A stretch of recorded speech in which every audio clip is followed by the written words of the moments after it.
మాదాపూర్లోని tech Mahindra క్యాంపస్లో CI Indian women network Telangana 10వ వార్షిక లీడర్షిప్ సదస్సులో మంత్రి సీతక్క పాల్గొని ప్రారంభించారు. మహిళలు సమాజ సృష్టికర్తలని, కానీ మహిళలను చిన్నచూపు చూసే మెంటాలిటీ ఉందన్నారు. సవాళ్లను ఛాలెంజ్ గా తీసుకుని మహిళలు నిలదొక్కుకోవాలన్నారు. మహిళా ఔత్సాహిక పారిశ్రామికవేత్తలను తమ ప్రభుత్వం ఎల్లప్పుడూ ప్రోత్సహిస్తోందన్నారు.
తెలంగాణ రైతులను కాంగ్రెస్ మోసం చేసిందని, ఎన్నికల సమయంలో రుణమాఫీ చేస్తారని హామీ ఇచ్చి ప్రభుత్వాన్ని ఏర్పాటు చేసిన తర్వాత రైతులను పట్టించుకోవడం లేదని ప్రధాని మోదీ మండిపడ్డారు. మహారాష్ట్రలోని వార్ధాలో జరిగిన బహిరంగ సభలో ఆయన పాల్గొన్నారు. ఈ సందర్భంగా మాట్లాడుతూ తెలంగాణలోని రైతులు ఇప్పుడు రుణమాఫీ కోసం ఎదురు చూస్తున్నారన్నారు. కాంగ్రెస్ అత్యంత అవినీతిమయమైన పార్టీ అని అన్నారు.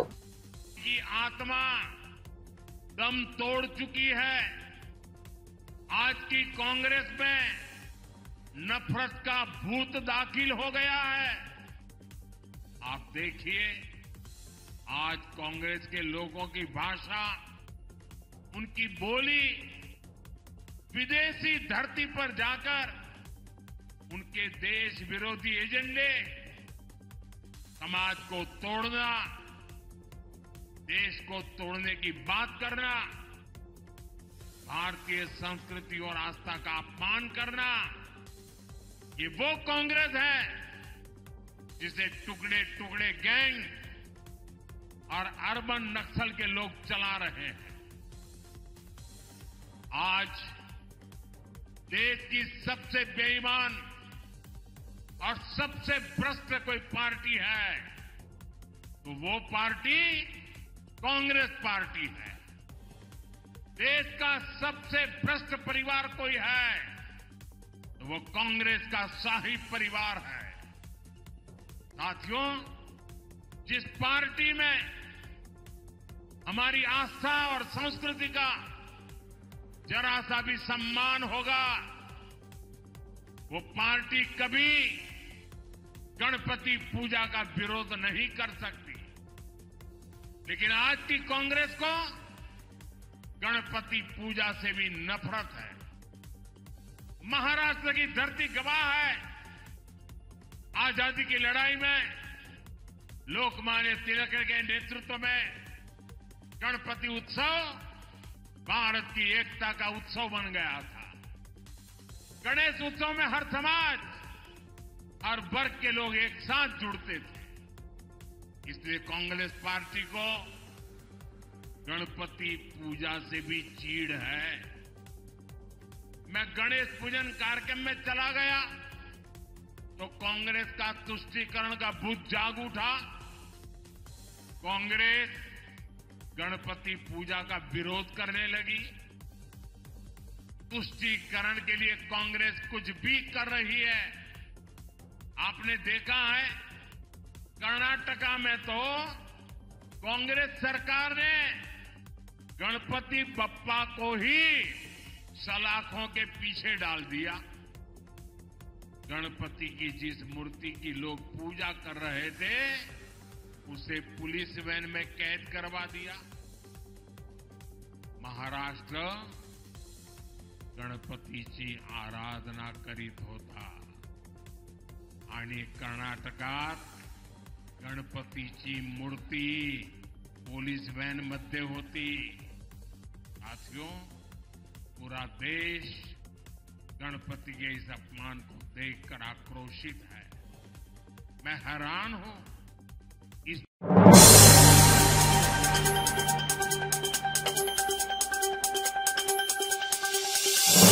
తిరుమల లడ్డూ ప్రసాదంలో కల్తీపై సమగ్ర విచారణ జరపాలని చిలుకూరు బాలాజీ ఆలయ ప్రధాన అర్చకులు రంగరాజన్ కోరారు. భయంకరమైన నమ్మలేని నిజమిది అని ఆయన వ్యాఖ్యానించారు. ప్రత్యక్ష వైకుంఠ క్షేత్రమైన తిరుమలలో ఇలాంటి ఘటనలు జరగడం బాధాకరమన్నారు. టెండరింగ్ ప్రక్రియ తప్పు అని విమర్శించారు. నిజ నిజాలపై విచారణ చేపట్టాలని ఏపీ ప్రభుత్వాన్ని ఆయన కోరారు. ఈ మేరకు ఓ వీడియో సందేశాన్ని రంగరాజన్ విడుదల చేశారు. AP deputy CM Pawan Kalyan ఆకాంక్షిస్తున్నట్లు జాతీయ స్థాయిలో ధార్మిక పరిషత్ ఏర్పాటు చేస్తే ఇలాంటి దారుణాలకు అడ్డుకట్ట వేయొచ్చన్నారు. ఈ విషయాన్ని కేంద్రం దృష్టికి తీసుకెళ్లి తిరుమల పవిత్రతను కాపాడాలని ఆయన కోరారు. నమస్తే. The last 2 days I am seeing all the reports in the media about the raging controversy on Tirupati Laddu. It is not a controversy. It is directly hurting the sentiments of crores of people like us. Mostly the people who believe in the prasadam, people who believe in the Sanatana Dharma worship of the deity. What has happened is, we have been already saying that the process of tendering, when you purchase items for the Swami, like the ingredients for laddu, you go for a lowest bidder. The moment you go for the lowest bidder, you are asking for trouble. In fact, the best cow ghee today cannot be less than 1,000 rupees per kg. How can a person quote 320 rupees? If somebody is quoting 320 rupees, I am not going exact amount value, but if he is quoting 320 rupees, every packet of that might be containing adulterated ghee. So it's a big hurting issue. We have to inquire into it and find the culprits and book them to take them to task. Number one, I appreciate the statement of Honorable Deputy Chief Minister of Andhra Pradesh, Shri Pawan Kalyan Garu, because he has said there should be a national level Dharmika Parirakshana Parishad. We have been talking about that the same way. We want a central Dharmika Parishad which will be run by all the religious heads of this Matadipatis, Pitadipatis, retired judges. If they have a central Dharmika Parishad, the temples can be run under it. That is what is the best solution. Staying away from the temple system by government control. Sarve Jana Sukhino Bhavantu.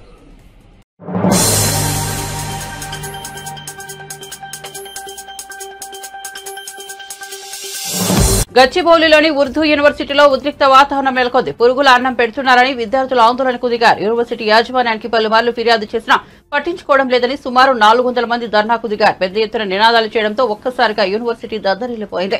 యాజమాన్యంపై చర్యలు తీసుకోవాలని విద్యార్థులు demand చేస్తున్నారు. आजादी। हम क्या चाहते? आजादी। आजादी। हम क्या चाहते? आजादी। भाषा की दिक्कतों से आजादी। चीजों के खानों से आजादी। हम क्या चाहते? आजादी। जोर से बोलो आजादी।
మాజీ సీఎం జగన్ హయాంలో తిరుమల లడ్డూలలో వివిధ రకాల జంతువుల నూనెలు కలపడం దుర్మార్గమని గోషామహల్ బీజేపీ ఎమ్మెల్యే రాజాసింగ్ మండిపడ్డారు. హిందువుల మనోభావాలు దెబ్బతీసేలా మాజీ సీఎం జగన్ వ్యవహరించారని ఆగ్రహం వ్యక్తం చేశారు. ఈ ఘటనపై సీబీఐ విచారణ జరిపించాలని ప్రస్తుత సీఎం చంద్రబాబు, కేంద్ర హోంమంత్రి అమిత్ షాని రాజాసింగ్ కోరారు. भक्तगण वहां पर पधारते हैं। जब जगन मोहन रेड्डी की जब सरकार थी तो उसकी सरकार के समय पर हमारे धर्म को अपवित्र करने का षड्यंत्र किया गया, सो आज वो सामने आ रहा है। चंद्रबाबू नायडू जी की टीडीपी की सरकार बनने के बाद में उस षड्यंत्र को उजागर करने का प्रयत्न किया गया है। वहां पर देखिए कितना अनर्थ हमारे धर्म के साथ खेला गया, हमारे भगवान प्राचीन मंदिर को अपवित्र करने का षड्यंत्र किया गया। लड्डू यानी बालाजी भगवान, तिरुपति भगवान का लड्डू, बहुत ही लोग बड़ी शुद्धता से लोग प्रसाद ग्रहण करते हैं और कोई भी तिरुपति बालाजी भगवान के दर्शन करने जब जाता है ना तो खास करके अड़ोस पड़ोस परिवार के लोग कहते हैं कि भाई बालाजी भगवान का लड्डू लेकर आइए। और जब बालाजी भगवान का लड्डू प्रसाद के रूप में परिवार में बांटा जाता है तो बड़ी उत्साह से, बड़ी पवित्रता से उस लड्डू को ग्रहण किया जाता है। लेकिन उसी लड्डू में बीफ ऑयल यानी गाय भैंस का जो चर्बी होती है उसका ऑयल निकालकर उस लड्डू में मिलाया जा रहा था। जगन मोहन रेड्डी की सरकार के समय पर पॉम ऑयल और जानवरों का ऑयल, पता नहीं किन किन जानवरों की चर्बी से ऑयल निकालकर उन लड्डू में मिलाया जा रहा था। लेकिन आज टीडीपी की सरकार, चंद्रबाबू नायडू जी मुख्यमंत्री बनने के बाद में जो जगन मोहन एक पापी मुख्यमंत्री था, आज तो खत्म हो गया वो, एक पापी मुख्यमंत्री ने हमारे मंदिर को अपवित्र करने का षड्यंत्र किया गया। मैं हमारे मुख्यमंत्री चंद्रबाबू नायडू जी से निवेदन करना चाहता हूं कि इसने जगन मोहन रेड्डी ने जो पाप किया है वो जनता के सामने आप लेकर आइए। और हमारे अमित शाह जी होम मिनिस्टर जी से निवेदन करना चाहता हूं, प्रधानमंत्री मोदी जी से निवेदन करना चाहता हूं, क्योंकि आप लोग भी कईयों बार उस प्राचीन मंदिर के दर्शन करने गए, आप लोगों ने भी उस लड्डू को ग्रहण किया। ये इसकी सरकार के समय पर तो पता नहीं क्या हुआ होगा। तो इसलिए मैं मोदी जी से, अमित शाह जी से, खास करके मुख्यमंत्री जी जो चंद्रबाबू नायडू जी हैं, उनसे निवेदन करना चाहता हूं कि इसके षड्यंत्र को पब्लिक के सामने लेकर आए और ऐसे व्यक्ति को तुरंत अरेस्ट करे। यहां मैं निवेदन करना चाहता हूं।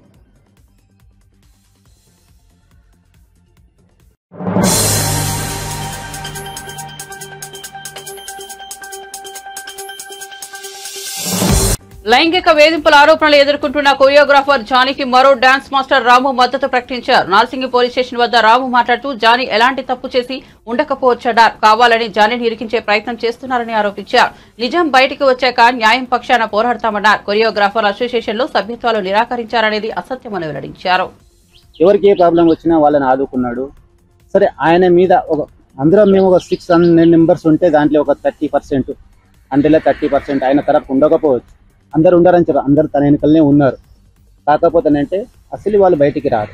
నేను ఇప్పుడు మాట్లాడేమంత అవసరం లేదు. మేడం గారు వచ్చి ఖచ్చితంగా ఒక్క నిమిషం మాట్లాడంటే మాట్లాడుతున్నాను. ఓకేనా? మొత్తం ఫాల్స్ కేసు అంటారా మీరు? మొత్తం ఫాల్స్ కేసు అంటారా? ఫాల్స్ కేసు అంటే తెలుస్తుంది, నిజాలు తెలుస్తుంది. ఇప్పుడు ప్రూఫ్స్ ఉన్నాయి, రికార్డింగ్స్ ఉన్నాయి. అది దాని వల్ల మీరు అది అన్ని అవన్నీ కూడా ఫాల్స్ అంటారా? అరే నేను మీకు ఒక్క మాట అడుగుతాను, నేనే చెప్తాను. ఇప్పుడు అయ్యింది అనుకో, 5 years నుండి అవుతుంది, 2 years 3 years అయితే వెళ్ళిపోయింది. మరి ఈ బాధ ఉంటే అప్పుడే పెట్టాలి కదా, మరి ఇప్పుడు ఎందుకు పెడుతున్నారు?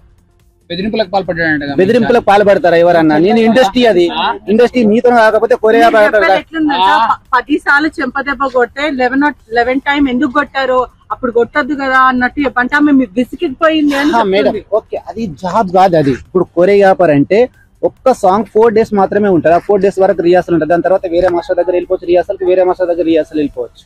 అందరికి ఛాన్స్ ఉంటుంది.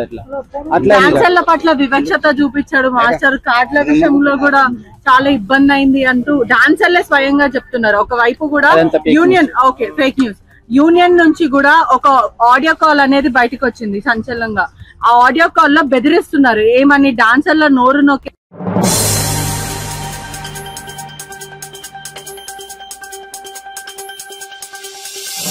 తిరుమల లడ్డూ తయారీపై టీడీపీ తప్పుడు ప్రచారం చేస్తోందని వైసీపీ మాజీ ఎమ్మెల్యే వాసుపల్లి గణేష్ మండిపడ్డారు. తొలి 100 రోజుల్లో ప్రభుత్వం విఫలమైంది, అందుకే జగన్మోహన్ రెడ్డిపై బురద చల్లుతుంటారు. దేవుడితో పెట్టుకుంటే ఎవరూ బతకరు, చంద్రబాబు పాలనలో జంతువుల కొవ్వు కలిసింది. 2025లో మళ్లీ ఎన్నికలు వస్తాయి, జగన్ ప్రభుత్వం వస్తుందని వ్యాఖ్యానించారు. ద్రోహులు కూడా ఆ పని చేయరండి. తిరుపతి భగవాన్ అండి బాబు, మాట్లాడుతుంటేనే ఒళ్ళు జలదరిస్తుందండి. అందులో ఏంటంటే వైవి సుబ్బారెడ్డి గారి మీద మచ్చేయడం అంటే నిజంగా జగన్మోహన్ రెడ్డికి నేను ఇప్పుడు వరకు పాదాలు టచ్ చేయలే. చంద్రబాబు నాయుడు 13 సంవత్సరాలు నేను ఎప్పుడు పాదాలు టచ్ చేయలే. వైవి సుబ్బారెడ్డి నేను పాదాలు టచ్ చేస్తాను. దైవత్వం అతనిలో ఉంటుంది, వక్తాసేమో ఇండియా టుడే. ఆడికి ఏం తెలుసు అసలు? నేషనల్ డైరీ డెవలప్మెంట్ బోర్డు ఏమో నివేదిక ఇచ్చింది, ఆవుకి మనం ఇస్తున్న గ్రాస్ ఇవన్నీ కూడా ఎక్కువ వెజిటబుల్ ఆయిల్స్ ఉండేవి కానీ ఫుడ్ ఇస్తే అంటే బాగా బలిసి ఉండాలి, మంచి ఆవులు అయి ఉండాలి, అలాంటి ఆవుల దగ్గర నుంచి నెయ్యి తీసుకోవాలి అన్న దీని మీదేమో అటువంటికి మంచి ఫుడ్ పెడితేనంట ఈరోజు నేషనల్ డైరీ డెవలప్మెంట్ బోర్డు ఇచ్చింది నివేదిక. ఈ పారామీటర్స్ వస్తాయి. పాల్లో కొలెస్ట్రాల్ తీస్తే ఈ పారామీటర్స్ వస్తాయి. దానికి నిర్దేశమేమే ముందు వెనక ఆలోచించాలి కదా, వాళ్ళందరినీ రప్పించుకోవాలి కదా. అది గుజరాత్ ఉంది నేషనల్ డైరీ డెవలప్మెంట్ బోర్డు, ప్రభుత్వం నీలో ఉంది. ఏ సర్టిఫికేట్ కావాలంటే సర్టిఫికేట్ రప్పించుకోవచ్చు. పాస్ అవ్వలేని వాళ్ళకే పాస్ సర్టిఫికేట్లు ఇచ్చేస్తున్నారు. ఎందుకంటే ఇవన్నీ రావండి. దాని మీద ఏమో ఊరికి కింద మీద పడిపోయి నిందేసేస్తే జగన్మోహన్ రెడ్డి నింద వెళ్ళిపోద్ది. ముందు నుంచి ఇదే కక్ష అండి. ఆలయాలనేమో పట్టించుకుని చంద్రబాబు నాయుడు ఉండేటప్పుడు ఆలయాలకి, ఇప్పుడు జగన్మోహన్ రెడ్డి గారు ఉండేటప్పుడు ఆలయాలకి ఎంత తిరుమల దేవస్థానంలోని ఎంత పకడ్బందీ చేశారు. దుర్గాలమ్మ అమ్మవారి గుడి, టీటీడీ దేవస్థానాలు జమ్మూలో వెళ్ళిపోయిందండి. జమ్మూలో నీకు ఎప్పుడైనా ఆలోచన వచ్చిందా? ఎప్పుడు అంటావు నేనేమో అలిపిరి దగ్గరేమో నాకు మళ్ళీ జీవితం ఇచ్చారు దేవుడు, కానీ ఇదే మాట వాపస్ తీసుకోలేకపోతే రక్తం కక్కుకొని చచ్చిపోతారు ఒక్కొక్కరు. నేను చెప్తున్నాను. లోకేష్ గారు అంటున్నారు నేను తిరుపతిలో ఉన్నాను ప్రమాణ సిద్ధం అని చెప్పి. జాగ్రత్త పడు లోకేష్. వైవి సుబ్బారెడ్డితో పాటు వేల మంది వస్తాం, వేల మంది. నేను వస్తాను. అతను ఒక్కరు బయలుదేరితే మేము వేల మంది వస్తాం. ఎందుకంటే మాకు నిజాయితీ ఉంది, మాకు వైవి సుబ్బారెడ్డి మీద పారమైన నమ్మకం ఉంది. ఆ నమ్మకంతో నేను వస్తాను. నేను చచ్చిపోయినా పర్లేదు, రక్తం ఒక్కొక్కటి చచ్చిపోయినా పర్లేదు. దేవుడితో పెట్టుకున్న వాళ్ళు ఎవరు బతకలేదండి. అసలు వైకుంఠ వెంకటేశ్వర స్వామి తోటి కల్లారు నేను చాలా కేసులు.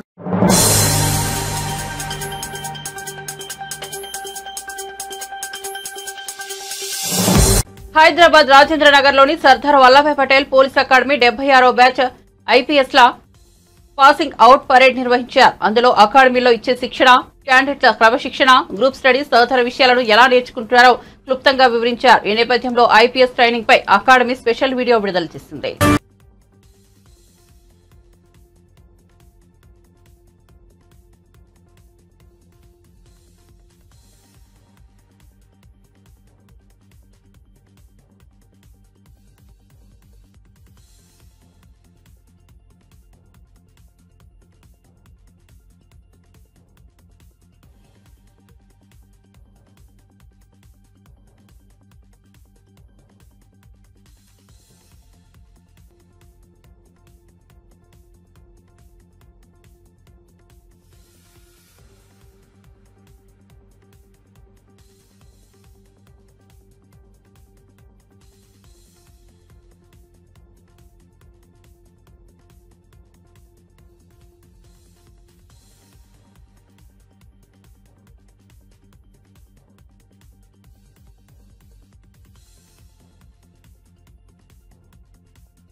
సింగరేణి కార్మికులకు తెలంగాణ ప్రభుత్వం బోనస్ ను ప్రకటించింది. కార్మికులకు 796 కోట్ల బోనస్ ను ఇస్తున్నట్లు తెలిపింది. ఈ మేరకు ఉప ముఖ్యమంత్రి మల్లుభట్టి విక్రమార్క ప్రకటన చేశారు. సింగరేణి కార్మికులకు సంతోషంగా బోనస్ ను ఇస్తున్నట్లు చెప్పారు. సగటున ఒక్కొక్క కార్మికుడికి 1,90,000 రూపాయల బోనస్ ఇస్తున్నట్లు తెలిపారు. గత ఏడాది కంటే ఈసారి ఒక్కో కార్మికుడికి 20,000 అదనంగా ఇస్తున్నామన్నారు. సింగరేణిలో 25,000 మంది కాంట్రాక్ట్ కార్మికులు ఉన్నారని వెల్లడించారు. కాంట్రాక్ట్ ఉద్యోగులకు ఒక్కొక్కరికి 5,000 చొప్పున ఇవ్వాలని నిర్ణయించామన్నారు. ఈ సందర్భంగా ముఖ్యమంత్రి గారి సమక్షంలో యావత్ మంత్రిమండలి మొత్తం సింగరేణి యాజమాన్యంతో కలిసి ప్రకటిస్తా ఉన్నాం. దీనికి మేమంతా చాలా సంతోషిస్తా ఉన్నాం. ఇంత పెద్ద ఎత్తున పంచుతున్నాం. గత సంవత్సరం కార్మికులకి 1,80,000 పంచితే ఈ సంవత్సరం అదనంగా 1,70,000 పంచితే ఈ సంవత్సరం అదనంగా ఇంకొక 20,000 కలిపి 1,90,000 పంచుతా ఉన్నాం. ఇది 20,000 అదనంగా మనం ఈ సంవత్సరం కార్మికులు పంచుతాము. ఇది కాకుండా కూడా ఇంకా కార్మికుల భవిష్యత్తు కోసం పెద్ద ఎత్తున సింగరేణి సంస్థ చేత విస్తరించడానికి తీసుకోవాల్సిన చర్యలు కూడా చేపడతా ఉన్నాం. దీంట్లో ఇంకా గొప్ప విషయం ఏంటంటే మొట్టమొదటిసారి ఈ సింగరేణి సంస్థలో పనిచేస్తున్నటువంటి ఉద్యోగస్తుల సంఖ్య 41,837 మంది. 41,837 మంది పర్మనెంట్ ఎంప్లాయీస్ ఉంటే కాంట్రాక్ట్ వర్కర్స్ గా 25,000 మంది కూడా పనిచేస్తా ఉన్నారు. ఇందులో ఇప్పటివరకు సింగరేణి చరిత్రలో ఎప్పుడు లాభాలు పంచినా కూడా ఈ రెగ్యులర్ ఎంప్లాయీస్ తప్ప కాంట్రాక్ట్ ఎంప్లాయీస్ కి పంచే విధానం లేదు. ఇప్పటివరకు మొట్టమొదటిసారి సింగరేణి సంఘాలు, రికగ్నైజ్ యూనియన్స్, అట్లాగే యాజమాన్యం, రాష్ట్ర ప్రభుత్వం అందరూ కూడా ఆలోచన చేసి ఒక మానవతా దృక్పథంతో వీళ్ళు కూడా పనిచేస్తున్నారు కాబట్టి వీళ్ళకు కూడా కొంత మనం చేయాలనేటువంటి ఆలోచనతో మొట్టమొదటిసారి ఈ కాంట్రాక్ట్ ఎంప్లాయీస్ కూడా ఒక్కొక్కరికి 5,000 రూపాయల చొప్పున మొదటిసారి పంచుతా ఉన్నాము. ఇది సింగరేణి చరిత్రలో మొట్టమొదటిసారి.